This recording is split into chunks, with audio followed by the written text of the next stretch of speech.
Hi hello ನಮಸ್ಕಾರ Karnataka, welcome back to the channel. ಇವತ್ತಿನ ಹೊಸ ವಿಡಿಯೋಗೆ ಸ್ವಾಗತ ಸುಸ್ವಾಗತ. ಬೆಳಗ್ಗೆ 10 ಗಂಟೆ ಆಗ್ತಾಯಿದೆ, ಆದರೂ ವೆದರ್ ನೋಡಿ ಹೇಗಿದೆ ಅಂತ. ಸೇಮ್ ಒಂದು 6 ಗಂಟೆ ಆಗಿದೆ ಏನೋ ಅನ್ನೋ ಥರ ಇದೆ ವೆದರ್. ಸೊ ಇವತ್ತಂದ್ರೆ ನಾನು ತುಂಬ ಖುಷಿಯಾಗಿದ್ದೀನಿ. ಕಾರಣ ಏನು ಅಂತಂದರೆ, ಭಾರತದಲ್ಲಿ ಹುಟ್ಟಿದಂಥ ಪ್ರತಿಯೊಬ್ಬರು ಕೂಡ ಒಂದಲ್ಲ ಒಂದು ಸತಿ ಇದನ್ನು ಎಕ್ಸ್ಪೀರಿಯೆನ್ಸ್ ಮಾಡಬೇಕು. ಸೊ ಆ ಥರದೊಂದು ಜಾಗಕ್ಕೆ ನಾನು ಬಂದಿದ್ದೀನಿ ಇವತ್ತು. ಸೊ ಅದು ಯಾವುದಪ್ಪ ಅಂತಂತೇಳಿದರೆ ಕುಂಭನಗರಿ, ಪ್ರಯಾಗ್ರಾಜ್. ಸೊ ಇವಾಗ ನಾನು ಪ್ರೆಸೆಂಟ್ ಇದ್ದೀನಿ ಪ್ರಯಾಗ್ರಾಜಲ್ಲಿ. ಆ್ಯಕ್ಚುಲಿ ನಾವು ನಿನ್ನೆ ನೈಟ್ ಬಂದಿದ್ದು. ನಾನು ಆ್ಯಕ್ಚುಲಿ ಬನಾರಸ್ಸಿಂದ ಬಂದೆ. ಅಂದರೆ ಕಾಶಿ ಹೋಗಿ ಕಾಶಿಯಲ್ಲಿ ಒಂದು ದಿವಸ ಆಲ್ಟಾಗಿ ಅಲ್ಲಿ ವಿಶ್ವನಾಥನ ದರ್ಶನ ಮಾಡಿ ನೆಕ್ಸ್ಟ್ ಅಲ್ಲಿಂದ ಇಲ್ಲಿಗೆ ಬಸ್ ತೊಗೊಂಡಿದ್ವಿ. ನಿನ್ನೆ ಒಂದು ಸ್ಕ್ಯಾಮ್ ಆಗೋಯ್ತು ನಮ್ಮ ಜೊತೆ.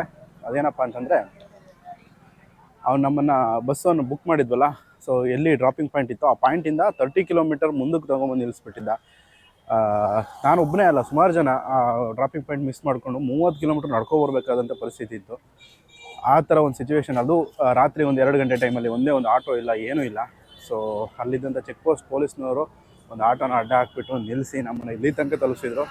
ಸಂಜೆ ಇಲ್ಲಿಗೆ ಬರಬೇಕಾದ್ರೆ ನಾವು 5:05 ಆಗಿತ್ತು. ನಿದ್ದೆ ಇರಲಿಲ್ಲ, ಮಲಗಿದವನು ಇವಾಗ ಎದ್ದು 8 ಗಂಟೆ ಹೋಗ್ತಾ ಇದ್ದೀನಿ. ಸೊ ಬನ್ನಿ, ಮಹಾಕುಂಭ ಮೇಳ ಹೇಗೆ ನಡೆಯುತ್ತೆ, ಇದ್ರ ಇತಿಹಾಸ ಏನು ಅಂತ ತಿಳ್ಕೊಬೋಣ ಅಂತ. ಕುಂಭನಗರಿ, ಪ್ರಯಾಗ್ರಾಜ್.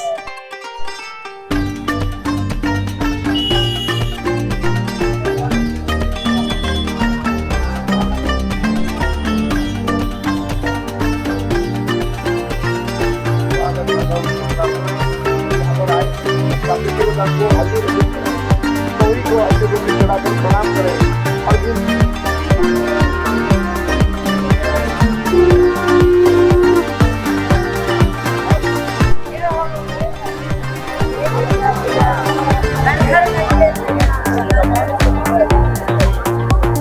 ಕುಂಭಮೇಳದ ಬಗ್ಗೆ ಹೇಳಬೇಕಂದ್ರೆ, ಈ ಕುಂಭಮೇಳ ಹೇಗೆ ಸ್ಟಾರ್ಟ್ ಆಯಿತು, ಇದಕ್ಕೆ ಇರೋ ಪ್ರಾಮುಖ್ಯತೆ ಏನು ಅಂತ ನೋಡೋದಾದರೆ, ಕುಂಭಮೇಳ ಶುರುವಾಗಿದ್ದು ಹೇಗೆ ಅಂದರೆ, ಅಮೃತಕ್ಕೋಸ್ಕರ ಸಮುದ್ರ ಮಂಥನ ಮಾಡಿರೋ ಕತೆ ಎಲ್ಲರಿಗೂ ಚೆನ್ನಾಗಿ ಗೊತ್ತಾಯಿದೆ.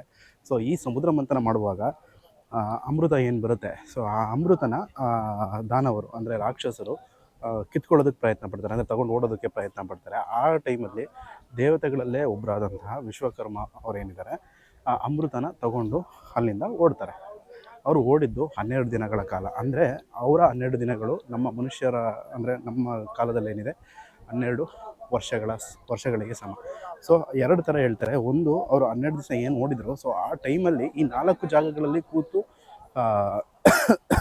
ಕೂತು ವಿಶ್ರಾಮ ಮಾಡಿದ್ರು ಅಂತ ಒಂದು ಕತೆ ಹೇಳುತ್ತೆ. ಇನ್ನೊಂದು ಕತೆ ಹೇಳ್ಬೇಕಂದ್ರೆ, ಅವರು ಅದನ್ನು ತಗೊಂಡು ಓಡಬೇಕಾದ್ರೆ ಸೊ ಅಮೃತದ 4 ಹನಿಗಳು ಸೊ ಈ ಜಾಗದಲ್ಲಿ ಬಿದ್ದಿತ್ತು ಅಂತ ಹೇಳ್ತಾರೆ. ಸೊ ಹಾಗಾಗಿ ಕರೆಕ್ಟಾಗಿ ಈ ಟೈಮಿಗೆ ಇಲ್ಲಿರುವಂಥ ನೀರೇನಿದೆ, ಈ ತ್ರಿವೇಣಿ ಸಂಗಮ ಏನಿದೆ, ಸೊ ಅದು ಅಮೃತಕ್ಕೆ ಸಮನಾಗುತ್ತೆ. ಹಾಗಾಗಿ ಇಲ್ಲಿಯ ಸ್ನಾನ ಮಾಡೋದ್ರಿಂದ ಪಾಪ ಕರ್ಮಗಳನ್ನು ತೊಳ್ಕೊಬೋದು ಮನುಷ್ಯ ಅನ್ನೋದು ಒಂದು ಪ್ರತೀತಿ. ಇದನ್ನು ಹೇಗೆ ಡಿಸೈಡ್ ಮಾಡ್ತಾರೆ ಅಂದರೆ, ಸೊ ಆ ಸಮಯದಲ್ಲಿ, ಅಂದರೆ ಈ ಸಮುದ್ರ ಮಂಥನ ನಡೆದಂಥ ಸಮಯದಲ್ಲಿ ಏನು ರಾಶಿಗಳು ಅಥವಾ ಗ್ರಹಗಳ ಸಂಚಾರ ಇತ್ತು ಅದ್ರ ಮೇಲೆ ಡಿಪೆಂಡ್ ಮಾಡ್ತಾರೆ. ಅಂದರೆ ಸೂರ್ಯ, ಜುಪಿಟರ್ ಮತ್ತು ಮೂನ್, ಸೊ ಈ 3 ಗ್ರಹಗಳ ರೇಖೆಗಳನ್ನ ಡಿಸೈಡ್ ಮಾಡಿಬಿಟ್ಟು ಈ ಕುಂಭಮೇಳವನ್ನು ನಡೆಸಲಾಗುತ್ತೆ. ಸೊ ಈ ಸತಿಯ ಕುಂಭಮೇಳ ತುಂಬ ವಿಶೇಷ ಅಂತಲೇ ಹೇಳ್ಬೋದು. ಸೊ ಈ ವಿಶೇಷ ಏನಕ್ಕೆ ಅಂತ ತಿಳ್ಕೊಬೇಕು ಅಂದರೆ, ನಾವು ಮೊದಲು ಕುಂಭಮೇಳದ ಬಗ್ಗೆ ತಿಳ್ಕೊಬೇಕು. 6 ವರ್ಷಗಳಿಗೊಮ್ಮೆ ನಡೆಯುತ್ತೆ, ಅದು ಅರ್ಧ ಕುಂಭಮೇಳ ಅಂತ ಕರೆಯಲಾಗುತ್ತೆ. ನೆಕ್ಸ್ಟ್ ಬಂದರೆ 12 ವರ್ಷಗಳಿಗೊಮ್ಮೆ ನಡೆಯುತ್ತೆ, ಅದನ್ನು ಪೂರ್ಣ ಮಹಾಕುಂಭ ಅಂತ ಕರೆಯಲಾಗುತ್ತೆ. ಸೊ ಈ ಸತಿ ಇದು ಬಂದಿರುವಂಥದ್ದು ಮಹಾಪೂರ್ಣ ಕುಂಭಮೇಳ. ಸೊ ಮಹಾಪೂರ್ಣ ಕುಂಭಮೇಳ ಅಂತ ಏನಕ್ಕೆ ಕರಿತೀವಿ ಅಂತಂದರೆ, ಪೂರ್ಣ ಮಹಾಕುಂಭ ಏನಿದೆ, ಸೊ ಇದು 12ನೇ ಸತಿ ರಿಪೀಟ್ ಆಗುತ್ತೆ. ಅಂದರೆ 144 ವರ್ಷಗಳ ನಂತರ ರಿಪೀಟ್ ಆಗೋದಕ್ಕೆ ನಾವು ಪೂರ್ಣ ಮಹಾಕುಂಭ ಮೇಳ ಅಂತ ಹೇಳ್ತೀವಿ. ಸೊ ಇದು ನಮ್ಮ ಟೈಮಲ್ಲಿ, ಅಂದರೆ ನಾವು ಇರುವಂಥ ಟೈಮಲ್ಲಿ ಬಂದಿದೆ ಅನ್ನೋದಕ್ಕೆ ನಾವೇ ಪುಣ್ಯವಂತರು. ಸೊ ಹಾಗಿದ್ದಾಗ ಇದನ್ನು ಹೆಂಗೆ ತಾನೇ ಮಿಕ್ಸ್ ಮಾಡ್ಕೊಳಕ್ಕಾಗತ್ತಲ್ವ. ಸೊ ಹಾಗಾಗಿ ಎಷ್ಟೇ ಕಷ್ಟ ಆದರೂ ಪರವಾಗಿಲ್ಲ, ನಾನು ಈ ಸ್ನಾನ ಮಾಡಲೇಬೇಕು ಅಂತೇಳಿ ಪ್ರಯಾಗ್ರಾಜ್ ಬಂದಿದ್ದೀನಿ. ಸ್ನಾನ ನಡೆಯುತ್ತೋ ಇದು ತ್ರಿವೇಣಿ ಸಂಗಮ ಅಂತ ಕರೀತಾರೆ. ಅಂದರೆ ಗಂಗಾ, ಯಮುನಾ ಮತ್ತು ಸರಸ್ವತಿ, ಸೊ 3 ನದಿಗಳು ಸೇರುವಂಥದ್ದು ಜಾಗ, ಅದೇ ತ್ರಿವೇಣಿ ಸಂಗಮ. ಸೊ ಇಲ್ಲಿ ಗಂಗಾ ಮತ್ತು ಯಮುನಾನ ಸೇರೋದನ್ನು ನೋಡ್ಬೋದು, ಬಟ್ ಸರಸ್ವತಿ ಕಣ್ಣಿಗೆ ಕಾಣೋದಿಲ್ಲ. ಸೊ ಅದು ಹುಟ್ಟೋ ಜಾಗದಿಂದ ಸೊ ಅಲ್ಲಿ ನೋಡೋದಕ್ಕೆ ಸಿಗುತ್ತೆ ಬಿಟ್ಟರೆ, ಮತ್ತು ಅದು ಅಲ್ಲಿಂದ ಎಲ್ಲಿ ಹರಿತಾಳೆ ಸರಸ್ವತಿ ಅನ್ನೋದೇ ಗೊತ್ತಿಲ್ಲ ಇವತ್ತಿನವರೆಗೂ ಕೂಡ. ಆದರೆ ಇಲ್ಲಿ ಬಂದು ಸೇರ್ತಾಳೆ ಅನ್ನೋದು ಒಂದು ಪ್ರತೀತಿ. ಅದಕ್ಕೆ ತ್ರಿವೇಣಿ ಸಂಗಮ ಅಂತ ಕರೀತಾರೆ. ಸೊ ಆ ಜಾಗದಲ್ಲಿ ಇವಾಗ ನಾವು ಪೂರ್ಣ ಮಹಾಕುಂಭ ಮೇಳದ ಸ್ನಾನವನ್ನು ಮಾಡೋಕ್ಕೆ ಹೋಗ್ತಾ ಇದ್ದೀವಿ. ನಿಜವಾಗ್ಲೂ ಐ ಆಮ್ ಟು ಎಕ್ಸೈಟೆಡ್. ನೀವು ಕೂಡ ಅಷ್ಟೇ, ಈ ಯಾವುದೇ ಕಾರಣಕ್ಕೂ ಇದನ್ನು ಮಿಸ್ ಮಾಡ್ಕೊಳಕ್ಕೆ ಹೋಗಬೇಡಿ. ಸೊ ಇಲ್ಲಿ 6 ಸ್ನಾನಗಳಿದೆ. ಸೊ ಇಲ್ಲಿ ಶಾಹಿ ಸ್ನಾನಗಳು 6 ಸ್ನಾನಗಳಿದೆ. 6 ಸ್ನಾನಗಳ ಡೇಟ್ ಹೇಳಬೇಕು ಅಂತಂದರೆ, ಮೊದಲನೇದು 13, 14. ಸೊ ಇವತ್ತು 13 ಇದು ಮೊದಲನೇ ಸ್ನಾನ. ಇವತ್ತು ನಾನು ಬಂದಿದ್ದೀನಿ 13, 14 2 ಡೇಟ್ಗಳು.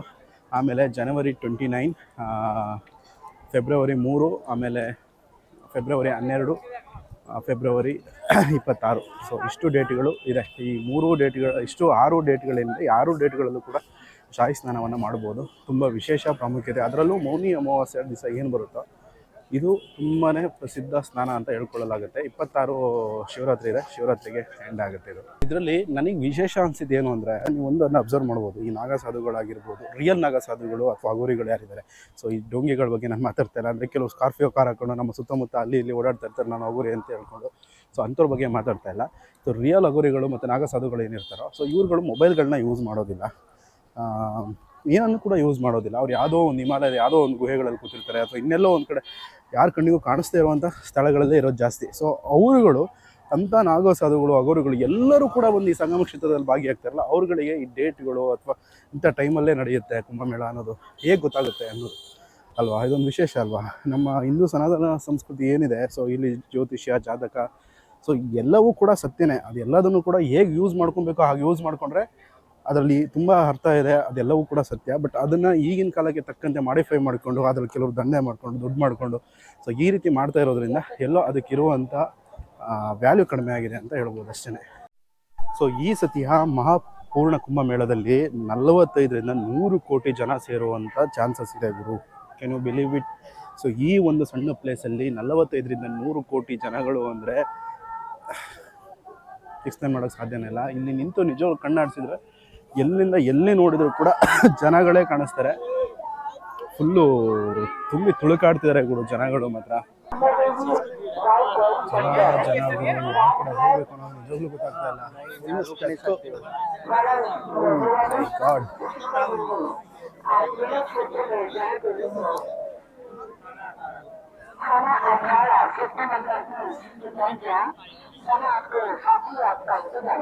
ಬೇರೆ ಬೇಡ, ತಳ್ಕೊಂಡು ಅವರೇ ತಳ್ಕೊಂಡು ಹೋಗ್ಬಿಡ್ತಾರೆ. ಅಷ್ಟು ಜನ ಇದ್ದಾರೆ ಗುರು.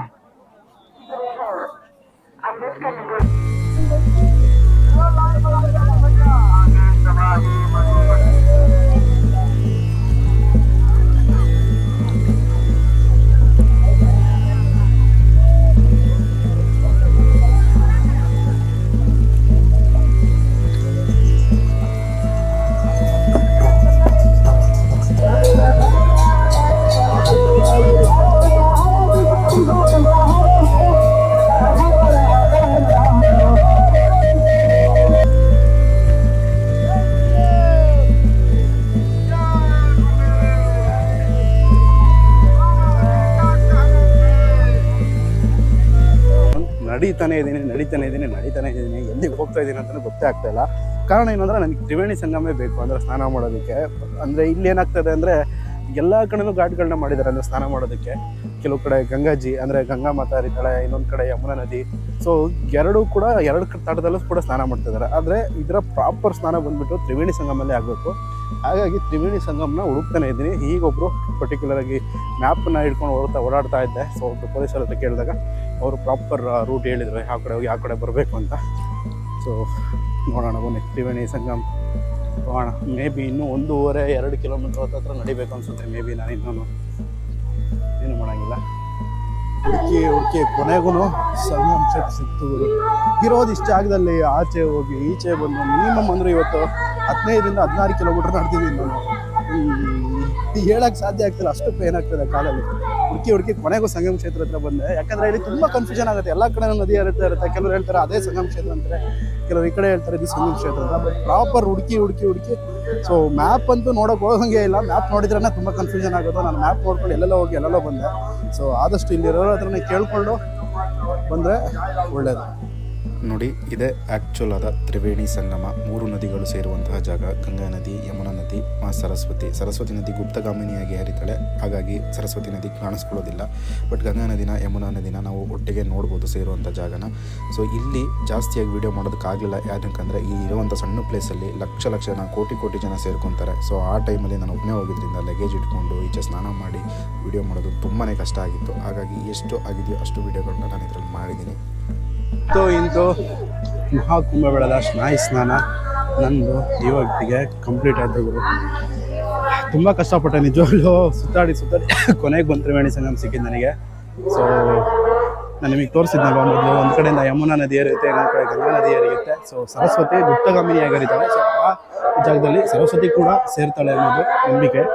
ಸೊ ಅಂಥ ಒಂದು ಜಾಗದಲ್ಲಿ ಇವತ್ತಿನ ಮಹಾಪೂರ್ಣ ಕುಂಭಮೇಳದ ಸ್ನಾಯಿ ಸ್ನಾನ, ಸೊ ಪೌಷ ಪೂರ್ಣಿಮಾ, ಸೊ ಇವತ್ತೇನು ಪೂರ್ಣಿಮಾ ಇದೆ ಇವತ್ತಿನ ದಿವಸ ಮುಗಿಸಿದ್ದೀನಿ.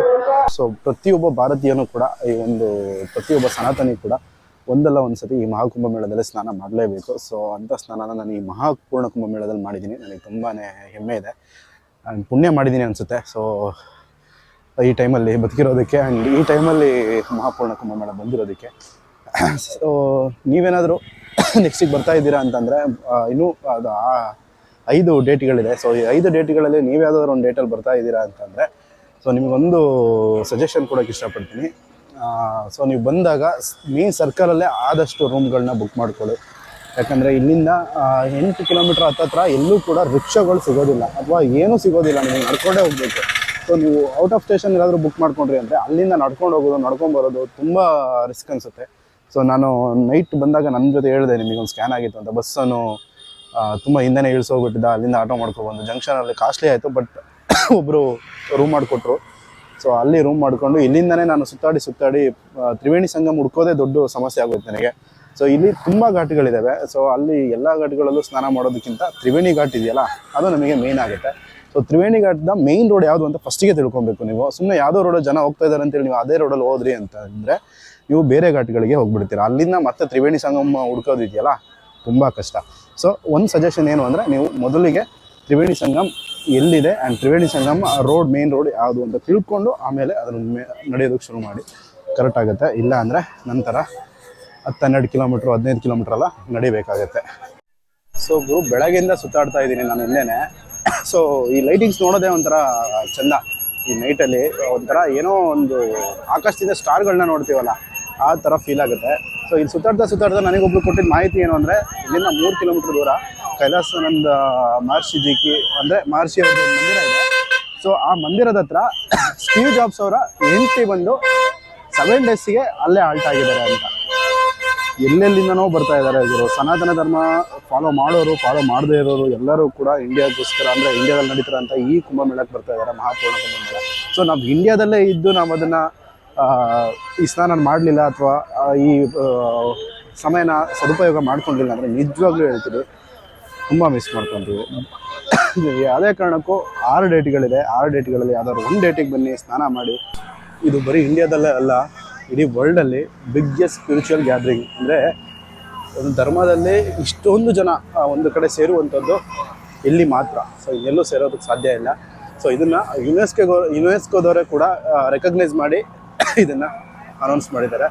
ಅದಕ್ಕೆ ಸಾಕ್ಷಿ ತೋರಿಸ್ತೀನಿ ನೋಡಿ.